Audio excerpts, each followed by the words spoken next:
done things to me. You know what I mean? Like, this is not something where it's like I'm having a hard time comprehending. This is very clear. I have a clear understanding of what's happening here. I have niggas rapping at me who I thought I was cool with in a way where I feel like I'm getting energy, where I don't feel like that energy is indicative of the truth of the niggas that's giving it to me, or the nature of our relationship. I feel like everybody's living outside of their truth right now, and I don't appreciate the fact that I gotta just sit around and take all of it.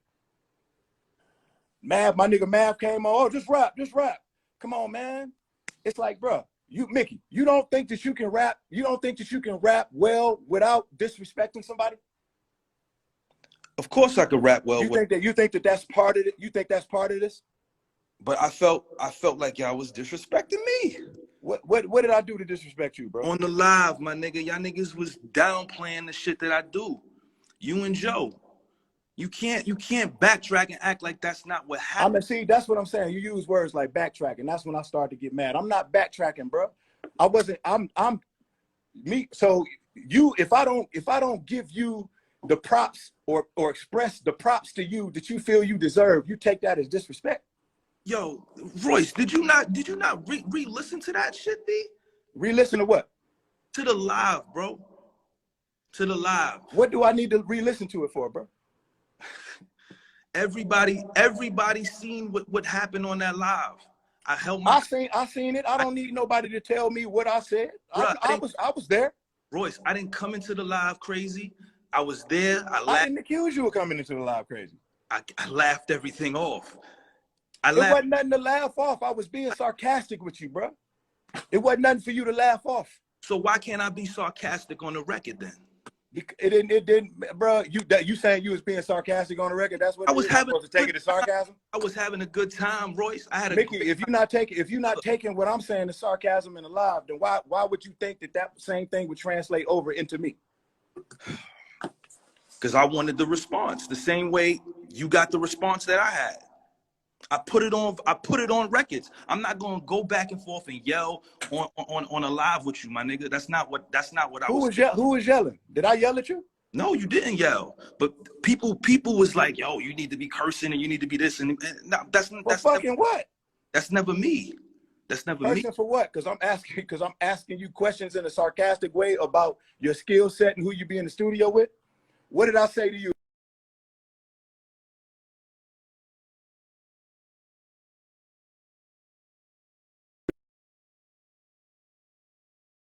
Checking enough boxes. That's what you said, my nigga. I asked you, were you checking boxes? I say, okay, but are you checking boxes? That's what I kept asking you. What is there for me to say that you ain't checking boxes on? There wasn't a particular thing that you've done that was the topic of discussion for me to like critique. So I'm asking you, are you checking boxes? And for the most part, you didn't even know what the fuck I meant. That's what made it funny. So what you talking about? If you don't even know what I mean, how the fuck can you determine if I'm trying to be disparaging to you? But why didn't you answer the question when I asked you? Because I was playing with you, and that's what I felt like doing. If I had known your sensitive ass was gonna take it like that, then I wouldn't have played with you. And look where we at now. Nah, nigga, we where you want to be. We where you want to be right now. Huh? We where you want to be. I ain't stutter. We where you want to be at right now. So my question to you is you sure this is where you want to be at? This is not where I wanted to be, though. It's not. Put it here. You put it. You took it to this place. You know what I'm saying? So I'm trying to understand, why y'all niggas act so fucking. Y'all act like y'all don't understand nothing when it comes down to pointing out y'all shit, but y'all can easily point out my shit and tell me what I mean and what I'm thinking and all of these implications and fucking shit that ain't really correlated to anything that I've had done with y'all. I don't even know y'all really like that. I sat on the live and admitted to everything I did wrong. Everything I did wrong, I sat here and admitted to it. What are you talking about, bro? Everything that I did wrong, I admitted to it. I said, yo, I was wrong here. I was wrong here. I was wrong here. Literally. Bro, I ain't want you to come on here. I don't need no apology. I ain't want you to come on here for that or nothing like that. I'm just saying, I'm just saying, I want you to know the way that the energy was received. That's all I'm telling you. That's all I'm telling you. We at a place. We've arrived at a place. You know what I'm saying? Y'all can overlook some of the things. You know what I mean? That's cool. But we've arrived at a place. Y'all took it to a little bit of a place, and it's a little difficult for me to wrap my brain around because I ain't had this energy for niggas. So aside from the Cassidy bar, what else did you feel like I took it there on? I don't know. I got to go back and listen. The Cassidy bar was enough. Tension behind that wasn't cool at all. I put that. What was your intention? Your intention was to twist the narrative back around when I expressed to you how much of a problem I had with it. That was just My intention, unnecessary. And you already was rapping good, bro. It's not like the fucking bar fucking changed the world. It was to intentionally put me in a position. Why does it have to put me in that kind of a position, bro? If you want me to be honest, Royce, please. I like the Rakim bar. I just want to use the Aftermath Rakim bar. That's the literal reason why I used that whole thing on my son's life. I wanted to just flip Rakim in the Aftermath, and it worked. That's literally why, bro. All jokes aside, that's literally why I did that. So if you take that as a diss and you felt like that's more than what it was and it's on your name, my fault. But for real, like, I just did it because of the Rakim Aftermath. That's literally why I did it. Literally. Y'all niggas are crazy, bro. Y'all, boy. Y'all, boy. Hey, y'all crazy. And it ain't happening to y'all. That's what it is. People in the comments calling me a crybaby. I can't even express how I feel. You know how much I go way more therapy than you niggas. I'm way better at expressing myself than you niggas. I can tell y'all don't go to therapy. I can tell y'all don't. We had a motherfucking 10-minute conversation where I wasn't hollering, but I definitely was intentional with letting you know how I felt about that. And how I felt about my name being associated with shit like that. And it was just like, you just went there. You went there with that particular thing. And now, you know, you're going to tell me some rapper shit. You wanted to set up a line. So now I got to understand it because I know how it is to set up a line. But damn, it ain't happening to y'all. Royce, you told me the Sunship bar was intentional for me. Mickey, you asked me was I thinking about you when I wrote the bar. I told you I wasn't thinking about you when I wrote the bar, but you can have it since you asking. That's what I said. So there's a very big difference between having a nigga's son in mind when you write a bar to saying, nigga, you can just have that for the competitive spirit of rapping. Let's not act like we don't both understand clearly what we're saying right now. You can't use that line as an excuse for anything. That line wasn't necessarily aimed at anybody. It's fucking hyperbole. And you talking to somebody I have no problem telling you anything I was thinking when I'm writing a line. I have pride myself on not having no reason to lie to any human being about anything, including my fucking wife. That's one of my things that I pride myself on. So yeah, I'm not writing no bars thinking about your son. I mean, I know you told me you had a son, but I don't fucking think about you having no son, man. I'm not writing raps thinking about if you got a son. I don't write raps thinking about nobody fucking son. It's hyperbole. It's lines. You kidding me? Y'all gonna just keep taking that line and use it as an excuse to like do really fucking wicked shit? That's like I said, Royce. I had something written that was not like some lambda shit, but it was some smooth shit. But that's that part, and then the rest of the conversation is why we here, bro. That's from my standpoint. Okay, well, just say you was upset and you went in there and you overshot on a couple parts.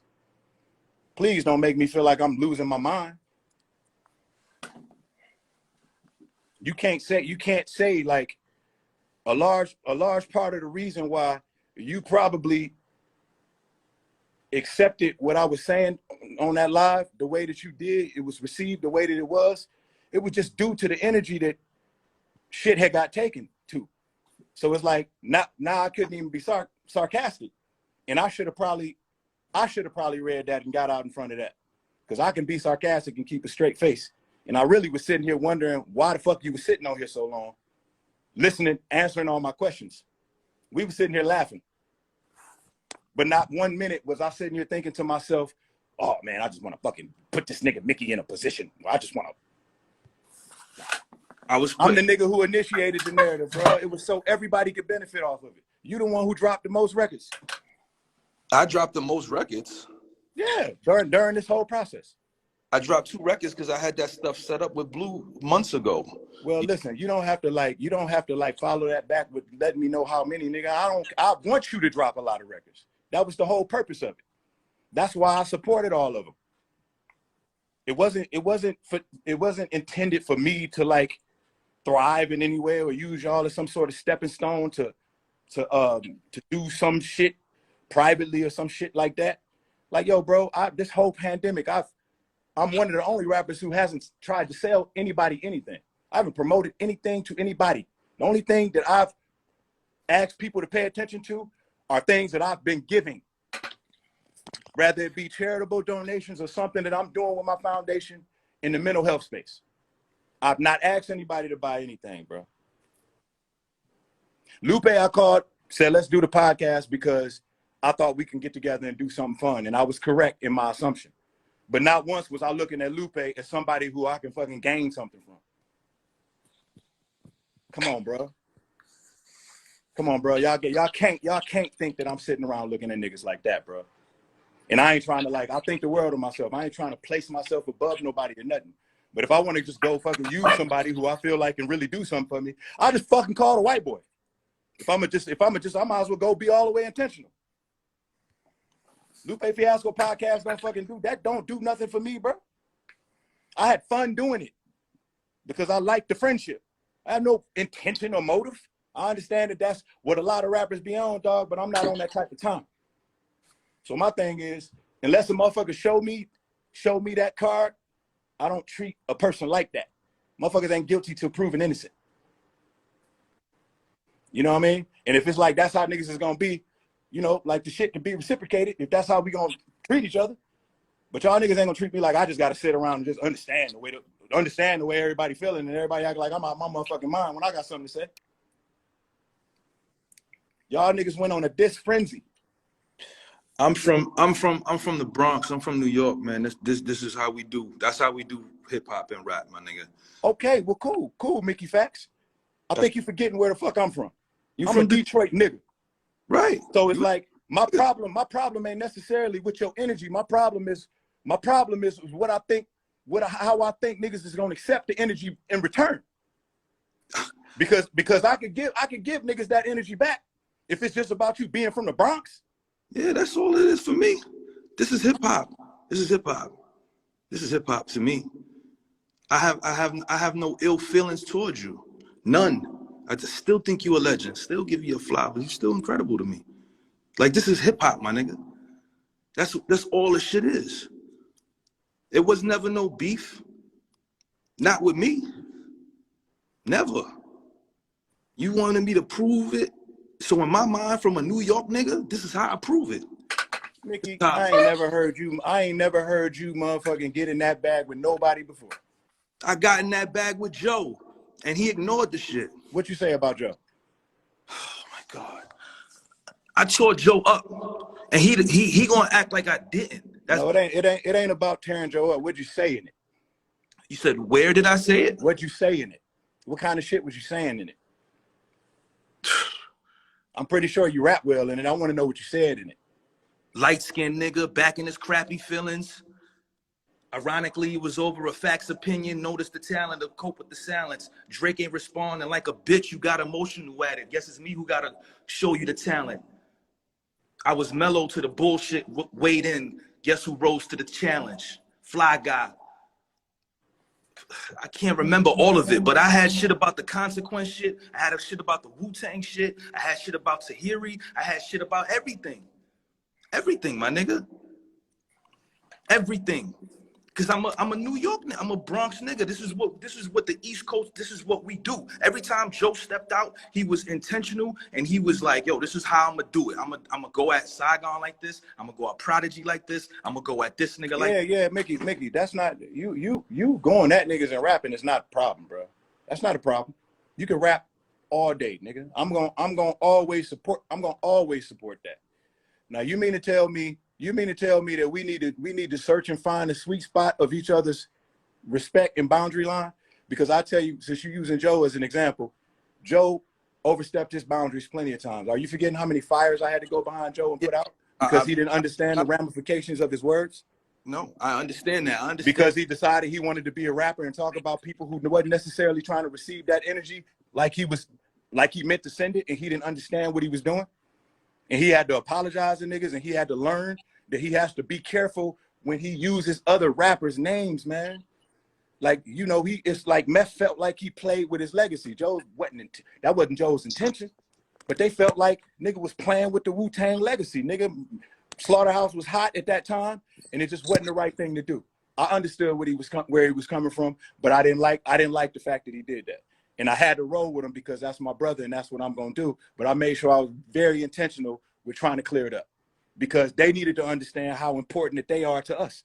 Because I know Joe ain't got really no disparaging feelings toward them niggas. He was just talking too candid publicly. You know what I'm saying? Right. That's an important thing. That's very important. Respect is the caveat for me.